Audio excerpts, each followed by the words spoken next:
नमस्कार, आपका बहुत बहुत स्वागत है। मैं हूं आपके साथ अभिषेक तिवारी।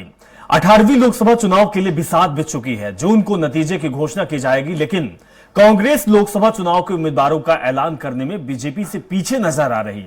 ऐसे में देरी को लेकर कई तरह के सवाल भी खड़े हो रहे कि क्या कांग्रेस के पास उम्मीदवार नहीं है या फिर उसके पीछे का कारण कुछ और है। आज इसी मुद्दे को लेकर चर्चा करेंगे, लेकिन चर्चा शुरू करने से पहले एक रिपोर्ट देख लेते हैं। मध्य प्रदेश के मुख्यमंत्री मोहन यादव ने जबलपुर में मीडिया से बातचीत करते हुए कांग्रेस पर बड़ा हमला किया। सीएम ने कहा कि प्रधानमंत्री मोदी की लहर चल रही है, जिसके चलते कांग्रेस को चुनाव लड़ने के लिए प्रत्याशी मिल रहे हैं। मुख्यमंत्री ने कहा कि बीजेपी ने जब 10 दिन पहले उम्मीदवार घोषित किए, तब कांग्रेस को बड़े महानगरों में भी उम्मीदवार नहीं मिल रहे हैं। सीएम ने कहा कि देश और प्रदेश की जनता बीजेपी के साथ है। मोहन यादव ने कहा कि 100 दिन के कार्यकाल में प्रदेश सरकार ने कई उपलब्धियां हासिल की। प्रधानमंत्री मोदी के नेतृत्व में हम प्रदेश के विकास में कोई कोर कसर नहीं छोड़ेंगे। वहीं पूर्व मुख्यमंत्री शिवराज सिंह चौहान ने कहा, पराजय के भय से कोई लड़ने को तैयार नहीं है। माननीय मोदी जी का जो लहर चल रही है, ये हालत है कि कांग्रेस को प्रत्याशी भी नहीं मिल पा रहे हैं। आज की स्थिति में जब हमने सारे प्रत्याशी लगभग 10 दिन पहले डिक्लेयर कर चुके कांग्रेस को, आज सारे बड़े बड़े महानगर से उनकी सीटों पे कोई प्रत्याशी नहीं मिल रहे।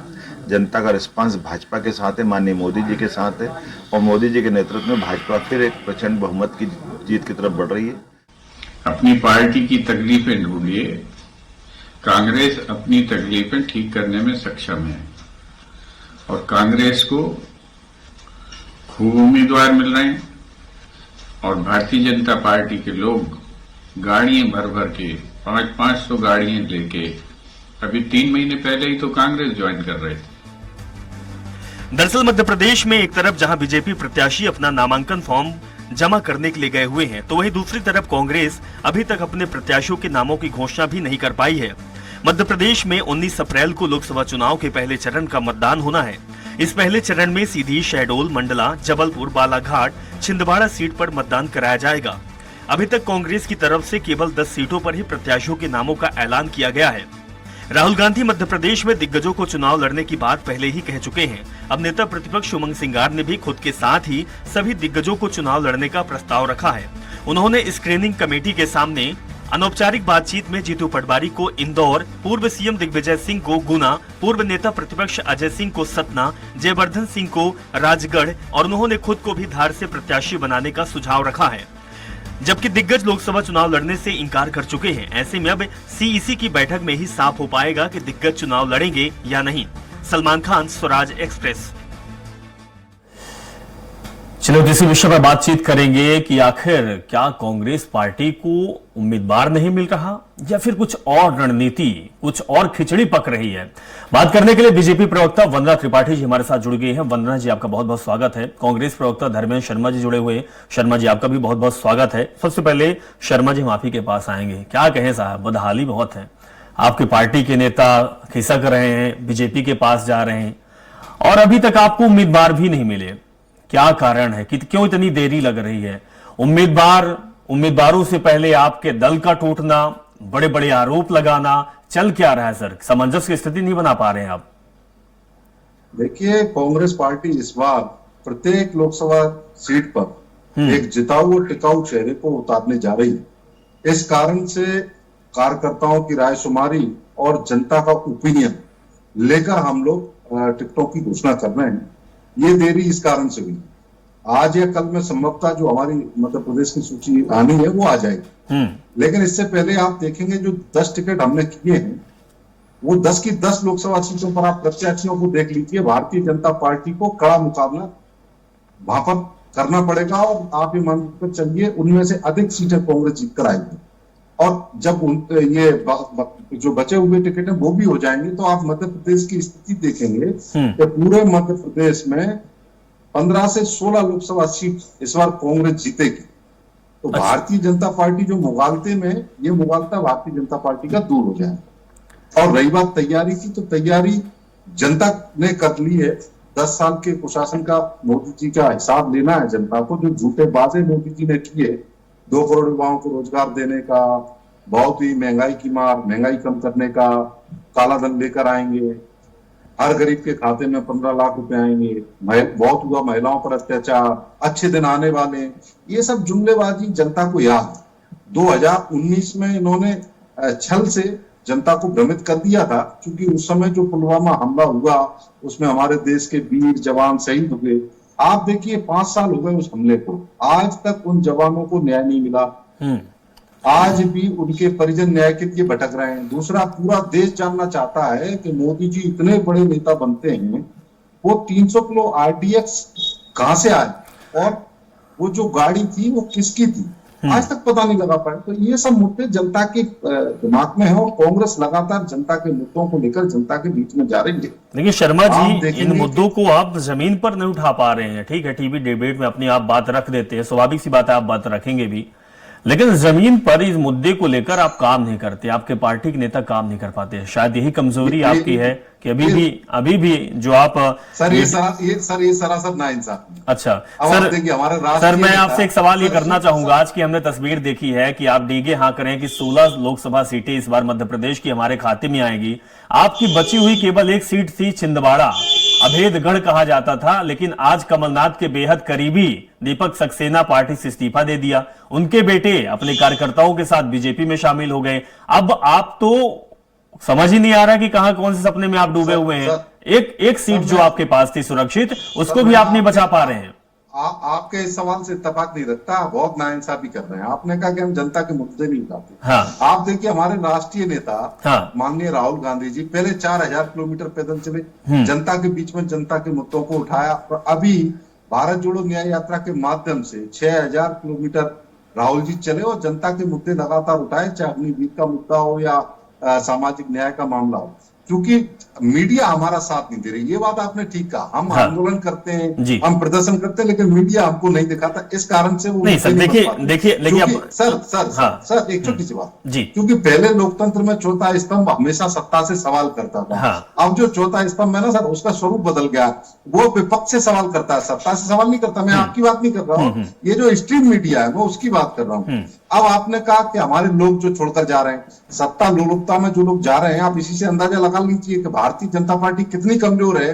कि भारतीय जनता पार्टी का जो मूल कार्यकर्ता था, देव दुर्लभ कार्यकर्ता जिसे भारतीय जनता पार्टी बोलती थी, उस पर इनको विश्वास ही नहीं है।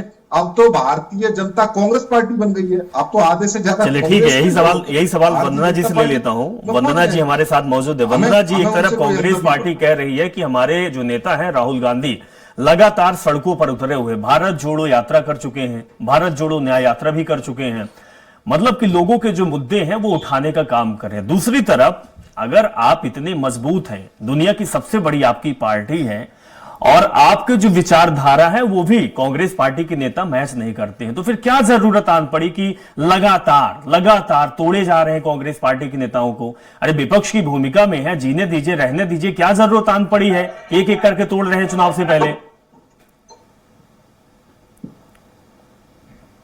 कांग्रेस पार्टी के विषय में पहले मैं बात करूं तो भारतीय जनता पार्टी के तो कांग्रेस पार्टी पहले एक जमाना था जब कांग्रेस पार्टी विचारधारा आधारित पार्टी थी, विचारधारा पर खोलने वाली पार्टी थी। कांग्रेस पार्टी का न नेता होता है, न नीति, न नियति। और अब तो इनके साथ ये स्थिति आ गई है कि इनकी पार्टी की कर्मठ निष्ठावान कार्यकर्ता थे, वो भी इन पर विश्वास नहीं कर रहे। कारण है इसमें जो हला करने वाले राहुल गांधी कहते हैं कि जनता के बीच में मुद्दे लेके जाएंगे, भारत को न्याय नहीं करें। पहले मुझे राहुल गांधी से पूछना है, आप ये बताइए, आपकी पार्टी का नारा हुआ था कि बात करना पास पर, और आप राहुल गांधी क्या कर रहे हैं? जाति के आधार पर जनता को लगा रहे हैं, जनजाति के बंधुओं को जनजाति के कर रहे हैं, नारी शक्ति को अपमान कर रहे हैं। आप ओबीसी कार्ड के अंदर मध्य प्रदेश की जनता को लड़ा रहे हैं, तो आप तो जाति की नहीं, वंदना जी आपको रोकना चाहूंगा। वंदना जी, क्या वाकई में राहुल गांधी ने जिस शक्ति की बात की थी उसी शक्ति को आप एग्जाम्पल दे रही? क्या वो महिलाओं का अपमान किए थे या फिर बीजेपी रूपी शक्ति की बात कही थी? क्योंकि हमने उनका एक बयान भी हमने बहुत देखा है, वो सोना से आलू निकालने वाला। और दरअसल जब पूरा बयान हमने देखा तो सोना से आलू वो भारतीय जनता पार्टी के लिए कटाक्ष किया गया था, लेकिन राहुल गांधी को कटघरे में खड़ा कर दिया कि राहुल गांधी सोना आलू डालेंगे और सोना निकलेगा। क्या वाकई में पूरा भाषण आपने सुना था?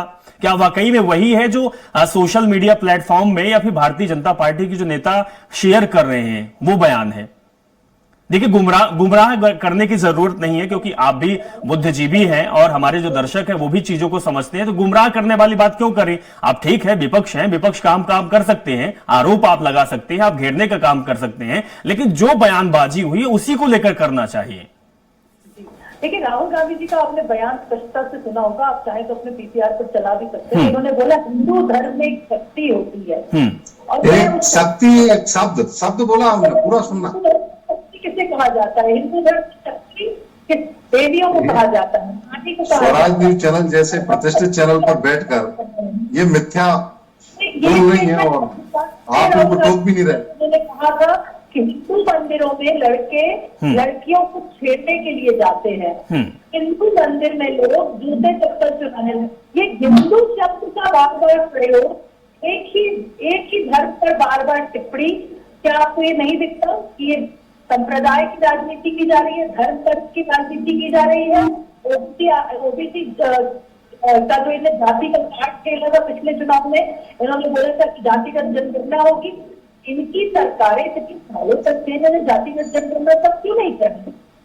70 साल एक बहुत बड़ा समय होता है, एक बहुत लंबा समय होता है। तो राहुल गांधी जी कथनी और करनी में बहुत अंतर है, और जनता की बात समझ चुकी है। अब आते हैं भारतीय जनता पार्टी में जो लोग ज्वाइन कर रहे हो, देखिए पूरे भारत की अगर हम बात करें तो अगर 100% लोग कांग्रेस को छोड़ते हैं तो 70% लोग भारतीय जनता पार्टी की सदस्यता ले रहे हैं। आपने देखा बिहार के लोग, बिहार के कार्यकर्ता आरजेडी की सदस्यता। नहीं, आज भी हमने देखा कि 1500 कार्यकर्ता कांग्रेस पार्टी के जो के लिए काम करते थे, जो नारेबाजी करते थे, वो सीधे बीजेपी के दामन थाम रहे हैं। ऐसी कौन सी चीज है कि बीजेपी के पास अचानक लोग आज सीधे उनका मोह जुड़ जा रहा है, उनका करियर दिख रहा है? क्या ऐसी चीज है मैडम?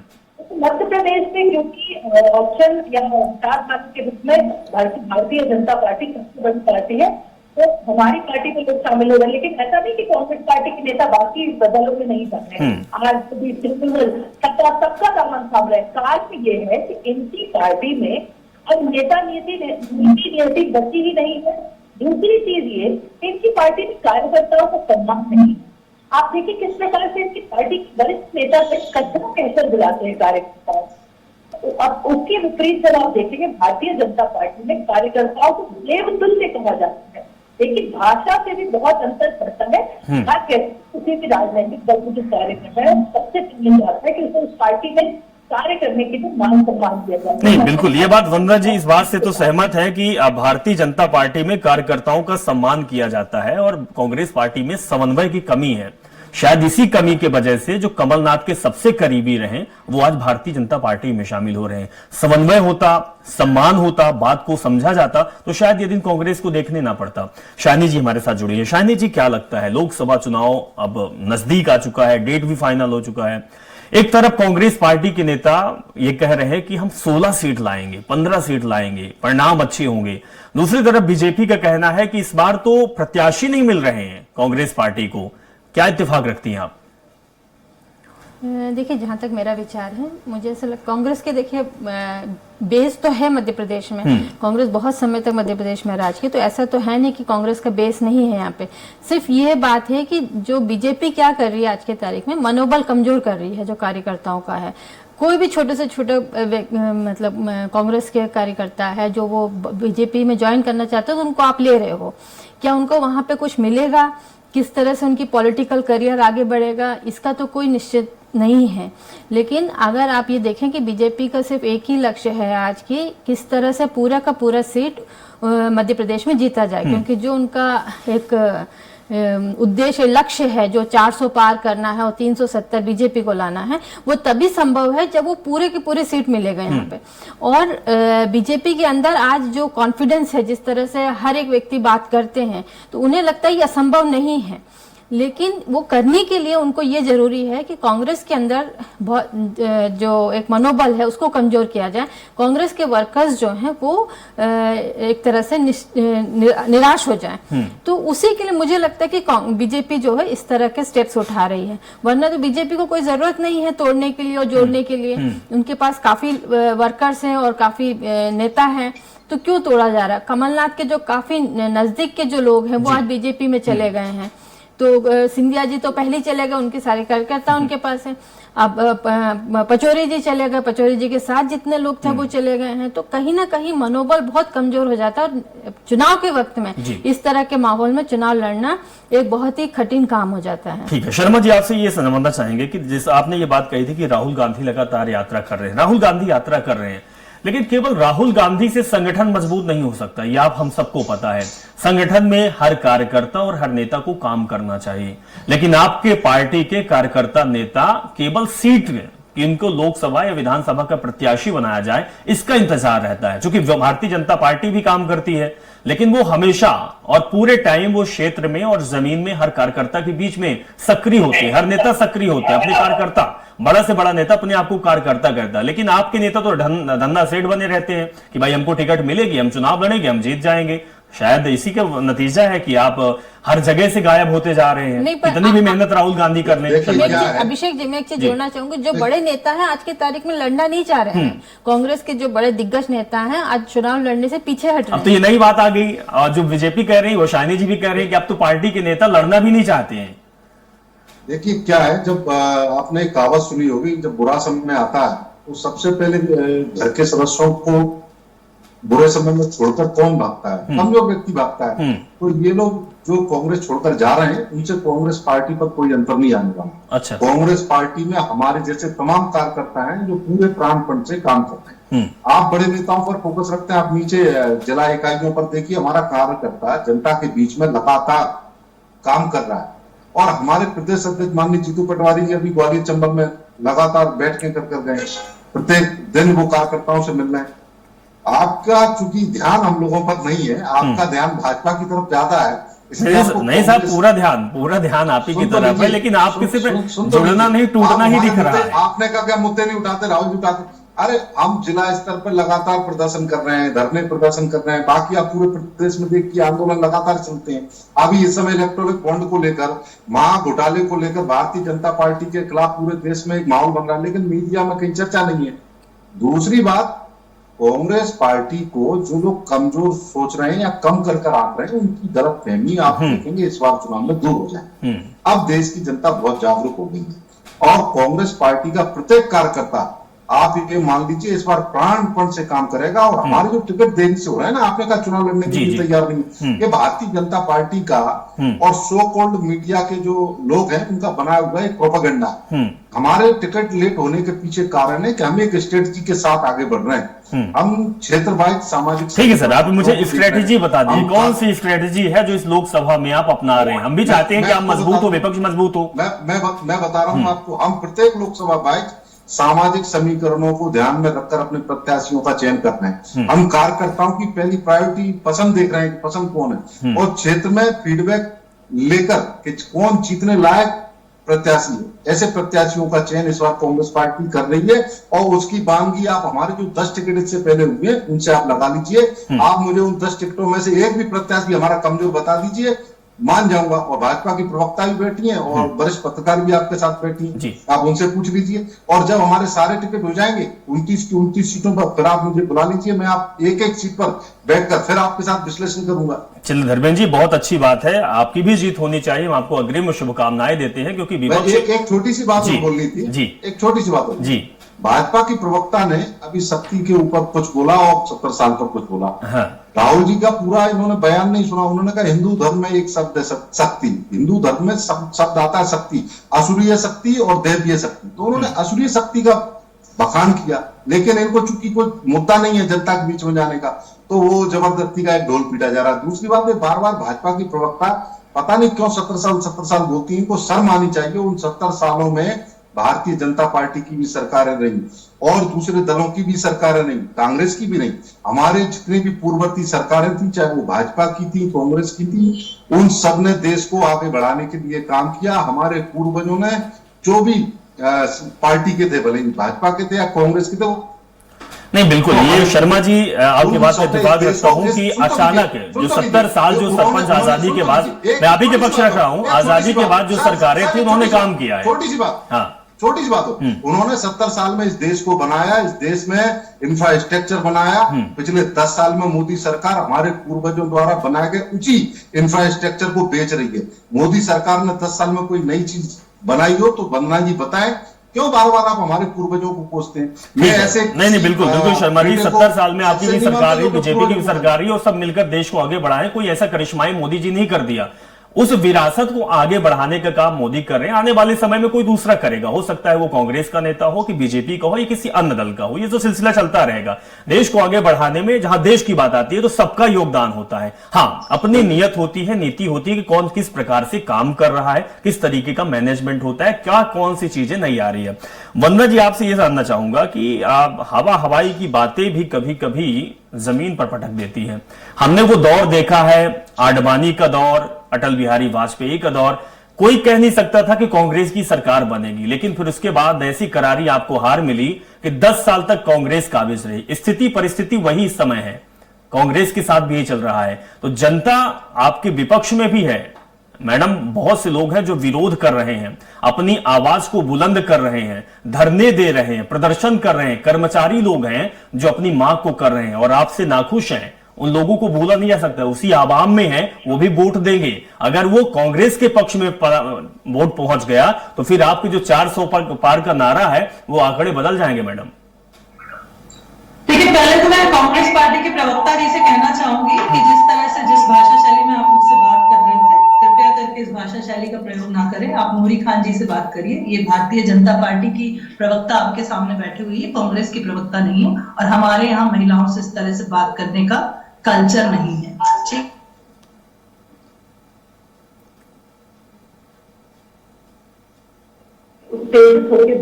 भी आता है और मैं भी चाहूँ लेकिन ये मेरे अब जी तो बिल्कुल मैं कहती हूँ कांग्रेस पार्टी IIT बनवाए, सब कुछ किया, लेकिन उस कार्य को एक्सेलरेशन और गति देने का कार्य किया है माननीय यशस्वी प्रधानमंत्री मोदी जी ने। पहले कितने IIT थे, अपने IIT थे, कितने आईआईएम थे, ये चीज आप कंपेरिजन करेंगे तो आपको ग्राम को, अरे आंकड़ेबाजी से काम नहीं चलता वंदना जी। भारतीय और 2014 के बाद भारत तो पहले से भी था। 1947 में जब देश आजाद हुआ था, एक सुई नहीं बनती थी इस देश में, तो सारी सरकारों ने इस देश को विकसित बनाने के लिए काम किया। और आपकी नजर में तो देश बना ही 2014 के बाद है, तो आप अपने आंखों के चश्मे को दुरुस्त करिए। और आप भारतीय जनता पार्टी के सम्मानीय प्रवक्ता हैं, थोड़ा तथ्यात्मक बात करिए। देखिए, आपसे थोड़े से सम्मान की कर रही हूँ, माननीय समय में कृपया बोलने का समय दिया जाए। नहीं, वंदना जी अपनी बात रखिए। हमने जो आपसे सवाल किया वो सवाल का जवाब अभी भी नहीं मिला। तो यही बात आपसे नहीं कर रही हूँ कि एक्सेलरेशन और गति के लिए बनता है। जो कार्य इतनी लंबे समय में हुआ, उस कार्य को आगे बढ़ाने के लिए नेता चाहिए। हमारे पास उसका करवा के गरीबों की कल्याण की नीति है और जनता के विकास का नीति है, इसीलिए हम बोलते हैं कि अब की बार मोदी का। ठीक है वंदना जी, लेकिन एक बात और है कि इतिहास भी गवाह है वंदना जी, और आपके पार्टी के नेता इस समय एक ही है, प्रधानमंत्री मोदी। हर चुनाव प्रधानमंत्री मोदी के चेहरे पर लड़ा जाता है। मैडम, हमने वो दौर भी देखा है जब 2004 के पहले आपकी पार्टी केवल अटल बिहारी वाजपेयी, आडवाणी और मुरली मनोहर जोशी के फेस को लेकर आगे बढ़ रही थी, लेकिन वो कटघरे में खड़े हो गए। उनका पता नहीं है कि समय वो कहां है। तो वो फेस, वो दौर भी हमने देखा है और जनता सब कुछ जानती है। ठीक है, आप भरोसा रखिए, दमखम रखिए, 400 पार का नारा दीजिए और आने भी चाहिए। अगर आपने काम किया है, जनता सब कुछ जानती है। शाइनी जी, हमने देखा है कि जब भारतीय जनता पार्टी का कहीं कार्यक्रम होता है, चाहे वो प्रधानमंत्री मोदी का हो, अमित शाह का हो या फिर जेपी नड्डा को, या किसी नेता का, दूर दूर के जो जिले होते हैं, बगल के जो प्रदेश होते हैं, वहां पे कार्यकर्ताओं को उस आंदोलन के लाते हैं। राहुल गांधी की यात्रा देखिए, राहुल गांधी की यात्रा में लोग बिना बुलाए हुए जा रहे हैं। ठीक है, कार्यकर्ता होते हैं, उसमें भी बुलाते हैं, लेकिन रुझान फिर भी होता है। हमने एक जो सवाल किया था वंदना जी से कि बहुत सारे जो आबादी है, 50% से ऊपर आबादी कह सकते हैं, आज भी सरकार के विरोध में है, अपने हक की लड़ाई लड़ रहे हैं, प्रदर्शन कर रहे हैं। अगर ये गठबंधन के साथ जुड़ जाते हैं तो क्या कांग्रेस पार्टी को फायदा होगा? अभिषेक जी देखिए, कांग्रेस पार्टी को बिल्कुल फायदा होगा लोगों के मुद्दा अगर वो उठाएंगे और उसको एक मूवमेंट बनाएंगे। आप देखिए पूरे 5 साल में आपको कोई बहुत बड़ा मूवमेंट बनता हुआ नहीं दिखा है। ये विपक्ष जो है, ऐसा नहीं कि मुद्दे नहीं थे, बेरोजगारी का मुद्दा है, इन्फ्लेशन का मुद्दा है, गैस है, लोग हर जगह परेशान हैं। तो उस चीज को मुद्दा बनाना और उस चीज में लोगों के साथ खड़े होते हुए लोगों को आगे आना एक मूवमेंट बनाने की बात है। जो आपने देखा होगा अन्ना हजारे के टाइम पे जब परसेप्शन क्रिएट किया था कि किस तरह से पूरा मतलब करप्शन है और लोग त्राही त्राही हो रहे, तो ऐसे ही एक मूवमेंट क्रिएट करने की जरूरत है लोगों के अंदर और उसका फिर सपोर्ट पूरी तरीके से कांग्रेस को मिले। मैंने पहले भी कहा कांग्रेस का बेस जरूर है 40%, पर उनको जोड़ने की जरूरत है, लोगों को एक साथ लाने की जरूरत है, लोगों के साथ खड़े होते हुए दिखना चाहिए। एक परसेप्शन क्रिएट करना एक अलग चीज होता है और वो दिखाई देना एक अलग बात होती है। तो मेरे ख्याल से कहीं ना कहीं वो एक साथ एकजुटता जो है, जो यूनिटी है, वो नहीं दिख रहा है। बाकी तो कांग्रेस, और यही कमी है जो कांग्रेस पीछे जाती जा रही है और भारतीय जनता पार्टी की तारीफ भी इसी चीज से होती है कि वो कार्यकर्ताओं का ध्यान देते हैं, हर मुद्दे को बखूबी वो निभाते हैं। जब विपक्ष में होते हैं तब भी वो एक्टिव होते हैं, अब तो सरकार उनके हाथ में। फिलहाल बहुत बहुत शुक्रिया, आप लोग हमारे साथ जुड़े और इस संवाद का हिस्सा बने। तो जिस तरीके से देश में कहें या फिर कहें प्रदेश में राजनीति चल रही है, जिस तरीके से पार्टियां दमखम लगा रही हैं कि आने वाले समय में लोकसभा चुनाव में हम इतनी सीटें लाएंगे। अब दूसरी बात यह है कि क्या वाकई में सिर्फ सीट की लड़ाई है या तो फिर कोई काम की लड़ाई है। किसी के पास कोई एक विजन है, जिस विजन को लेकर चुनाव होता है कि हम 5 साल में आगे क्या करेंगे, देश को किस दिशा में ले जाएंगे, क्या उस विजन के साथ पार्टियां मैदान में है, ये एक अहम सवाल है। हालांकि विजन अब बहुत दूर हो चुका है, अब केवल वर्चस्व साथ चल रहा है, वर्चस्व की लड़ाई हो चुकी है। लेकिन आने वाले समय में अब किसकी जीत होती है, कौन कितना दमखम दिखा पाता है, कितनी सीटें ले आना है, ये आने वाला वक्त जरूर बताएगा और 4 तारीख को इस चीज का फैसला हो जाएगा। फिलहाल इस कार्यक्रम में इतना ही और आप जुड़े रहें और देखते रहें स्वराज एक्सप्रेस। नमस्कार।